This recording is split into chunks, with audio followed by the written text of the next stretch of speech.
गर्मियों के दिन थे और वह भूख से परेशान होकर जंगल में भटक रही थी। बहुत देर जंगल में भटकने के बाद लोमड़ी को एक खरगोश मिला, लेकिन खरगोश मिलने के बाद लोमड़ी ने खरगोश को खाने की बजाय उसे छोड़ दिया, क्योंकि वो इतना छोटा था कि उसे खाने से लोमड़ी का पेट कहाँ भरने वाला था।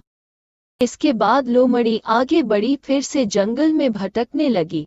कुछ देर जंगल में भटकने के बाद भूखी लोमड़ी को एक हिरण डेयर दिखा। हिरण को देखते ही लोमड़ी के मुंह में पानी आ गया। लोमड़ी हिरण को पकड़ने के लिए उसके पीछे दौड़ने लगी।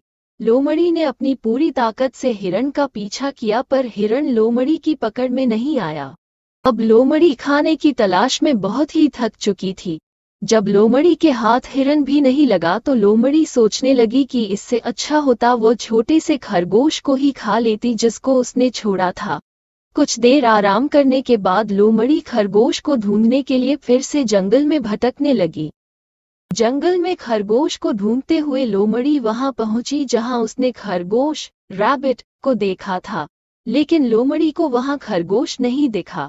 थक हार कर लोमड़ी को अपनी गुफा में लौटना पड़ा, जिसके बाद कई दिनों तक भूखी लोमड़ी अपनी गुफा में भूखा रहना पड़ा और बहुत दिन बीत जाने के बाद लोमड़ी को खाना मिला।